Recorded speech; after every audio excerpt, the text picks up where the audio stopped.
Hello dear students, मेरा नाम है पीयूष यादव और आज हम आपको हिंदी भाषा के बारे में जानकारी देने जा रहे हैं। तो आइए शुरू करते हैं। यहाँ पर देखिए, हिंदी भाषा, फिर हिंदी भाषा का स्वरूप क्या होता है और भाषा की परिभाषा क्या होती है, राइट। तो यहाँ पर हम देखते हैं भाषा शब्द का निर्माण संस्कृत की भाष धातु से हुआ है। मीन्स हमारी जो भाषा है हिंदी भाषा, तो हिंदी भाषा में जो भाषा शब्द है, भाषा शब्द का निर्माण संस्कृत की भाष धातु से हुआ है। क्लियर। इस धातु का अर्थ है वाणी की अभिव्यक्ति। मीन्स भाष जो धातु है, इस भाष धातु का अर्थ है वाणी की अभिव्यक्ति।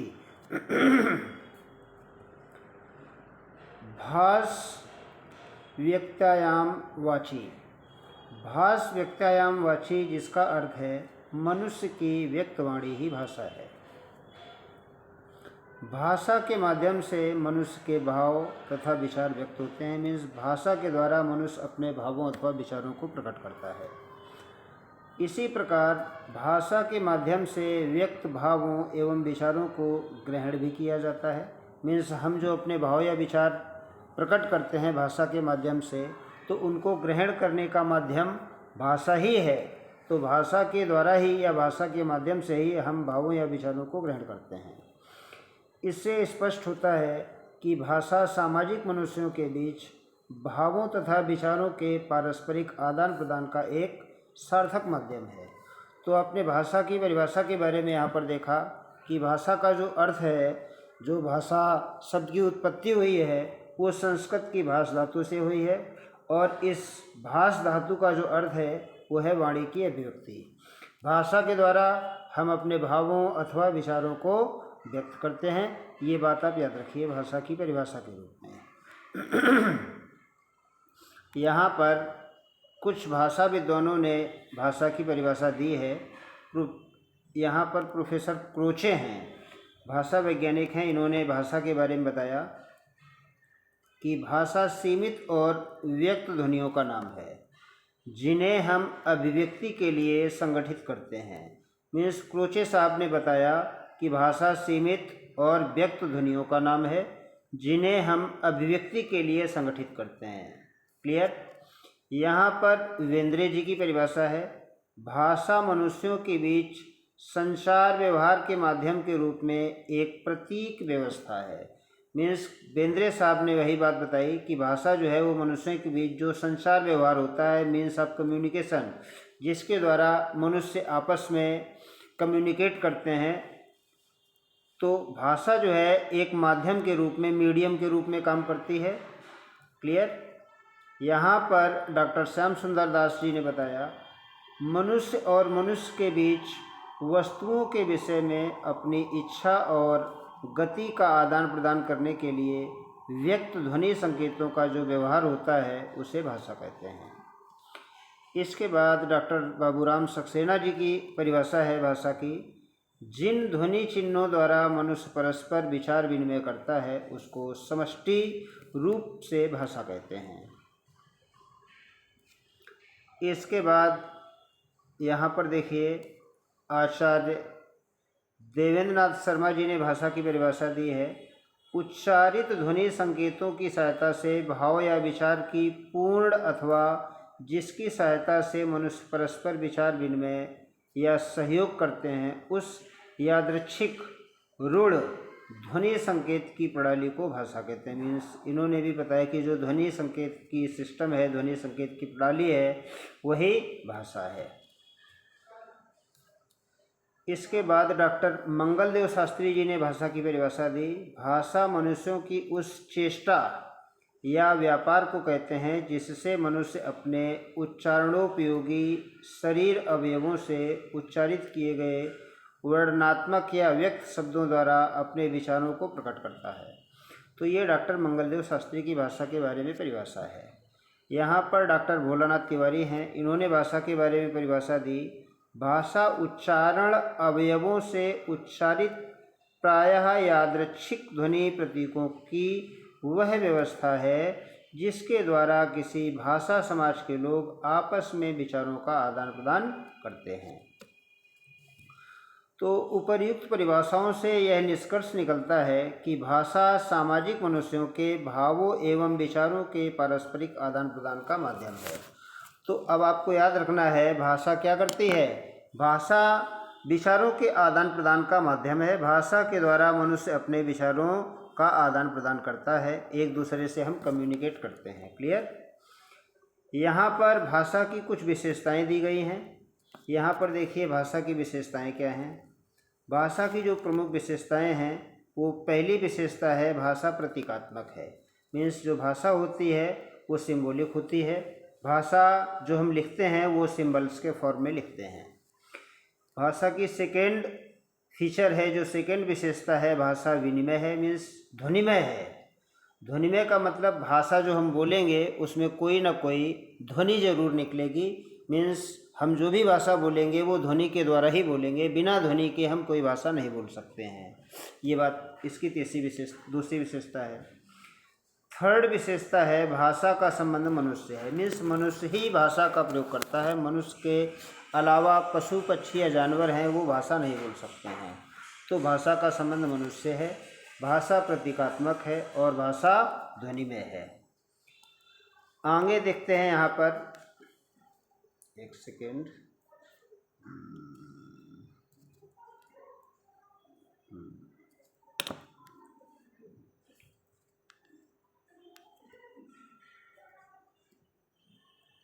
अब बच्चों हमारे सामने दिया है भाषा का स्वरूप। तो भाषा का स्वरूप क्या होता है? यहाँ पर हम भाषा का स्वरूप देखेंगे। तो भाषा के स्वरूप में लिखा है, भाषा परिवर्तनशील है। भाषा की क्षेत्रीय सीमा होती है। मीन्स भाषा जो है हर क्षेत्र की अलग अलग भाषा होती है। तो भाषा की जो सीमा है वो क्षेत्रीय होती है, ऐसा भी आप कह सकते हो। ये भाषा के स्वरूप के बारे में आपको बताया जा रहा।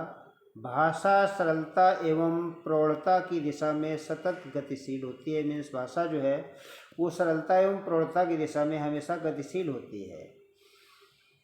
अगली इसकी विशेषता है, समाज के सांस्कृतिक विकास एवं पतन के साथ भाषा के विकास एवं पतन भी सीधे जुड़े हुए हैं। मीन्स हमारे समाज का जो सांस्कृतिक विकास है या समाज का जो सांस्कृतिक पतन है वो भाषा के पतन अथवा विकास से सीधे जुड़ा हुआ है।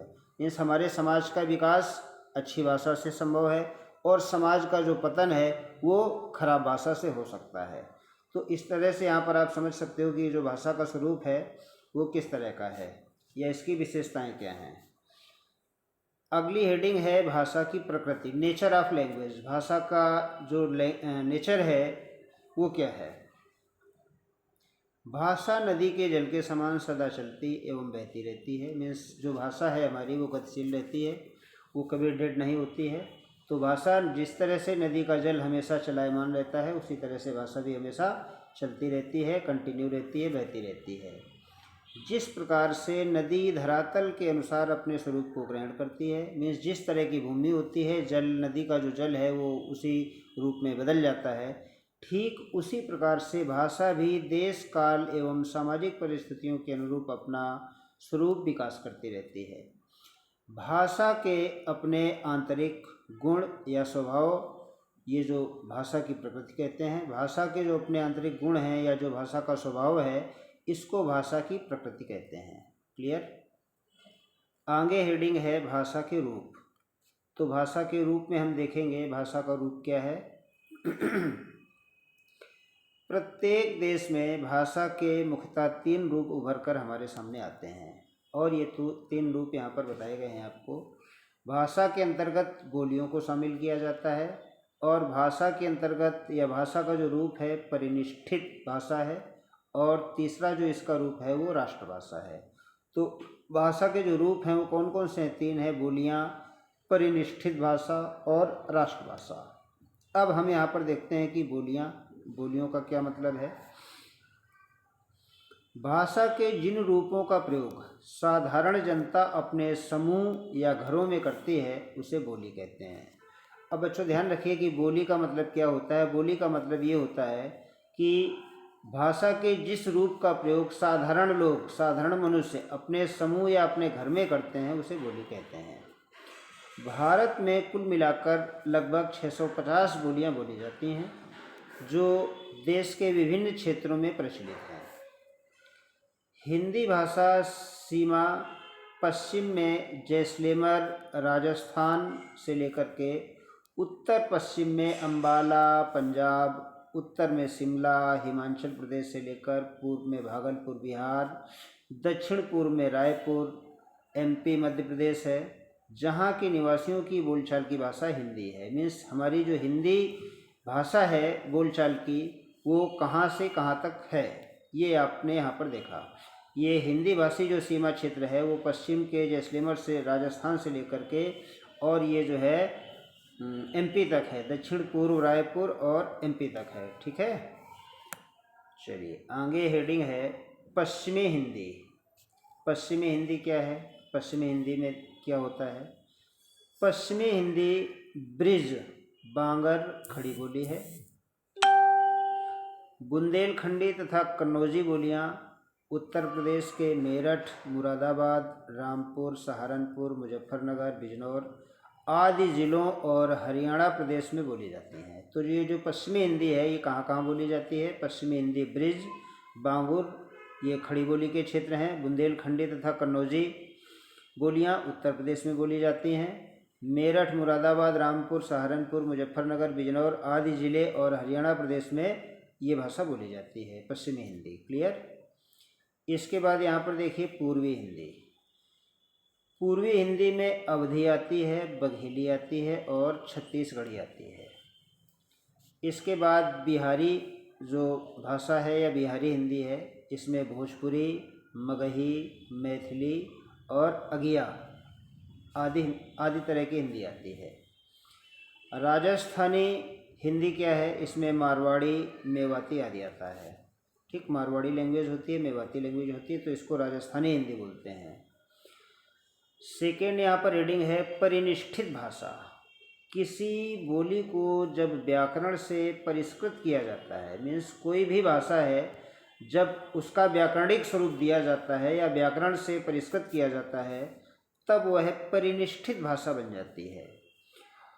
आज की खड़ी बोली हिंदी जो है लगभग 200 साल पहले एक बोली ही थी। आज हिंदी परिनिष्ठित भाषा है क्योंकि हिंदी भाषा की एक व्याकरण दे दी गई है और उसको परिष्कृत कर दिया गया है, परिमार्जित कर दिया गया है। इस तरह से आज की जो हिंदी है वो कैसी है? परिनिष्ठित भाषा है। इसके बाद बच्चों यहाँ पर बात आती है राष्ट्रभाषा की। राष्ट्रभाषा क्या होती है? किसी भी देश की परिनिष्ठित भाषा जब व्यापक रूप से बहुसंख्यक जनता द्वारा, मीन्स ज़्यादातर जब लोग जो है किसी भाषा को बोलते हैं या व्यवहार में ग्रहण कर ली जाती है कोई भाषा, तब आगे चलकर राजनीतिक और सामाजिक शक्ति के आधार पर राष्ट्रभाषा का स्थान पा लेती है। तो राष्ट्रभाषा से क्या आशय है? राष्ट्रभाषा किसे कहते हैं? किसी भी देश की जो परिनिष्ठित भाषा है वो जब व्यापक रूप से बहुसंख्यक जनता द्वारा व्यवहार में ग्रहण कर ली जाती है, मीन्स बहुत ज़्यादा संख्या में लोग उसको व्यवहार में लाने लगते हैं, यूज करने लगते हैं या प्रयोग करने लगते हैं, तो आगे चलकर राजनीतिक और सामाजिक शक्ति के आधार पर राष्ट्रभाषा का स्थान पा लेती है। क्लियर? ये राष्ट्रभाषा का मतलब है। अब यहाँ पर हेडिंग है हिंदी भाषा का संक्षिप्त परिचय। हिंदी का नामकरण। हिंदी, हिंदू और हिंदुस्तान ये शब्द फारसी भाषा के हैं। फारसी भाषा के शब्द यहाँ पर बच्चों देखिए, हिंदी शब्द भी फारसी भाषा का है, हिंदू शब्द भी फारसी भाषा का है और हिंदुस्तान शब्द भी फारसी भाषा का है।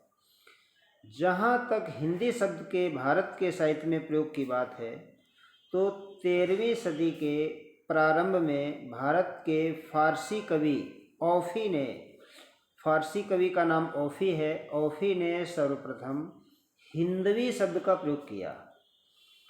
16वीं सदी में जायसी ने भी हिंदवी शब्द का प्रयोग किया और 17वीं सदी तक मुसलमान जो कवि थे इनके द्वारा हिंदवी और हिंदी दोनों ही शब्दों का प्रयोग किया गया।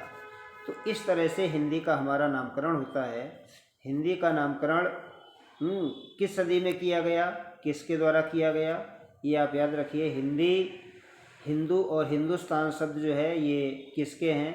ये हिंदी शब्द और हिंदू शब्द और हिंदुस्तान शब्द ये फारसी भाषा के शब्द हैं, ठीक है, और ये भारत के साहित्य में प्रयोग किए जाते हैं।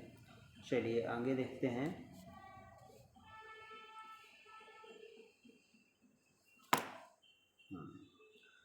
तो यहाँ पर बात आज यहीं तक थी, हिंदी भाषा का संक्षिप्त परिचय तक, और इसके बाद आगे की जो लैंग्वेज है, आगे की जो भाषा की जानकारी है वो हम लोग डिस्कस करेंगे कल। धन्यवाद।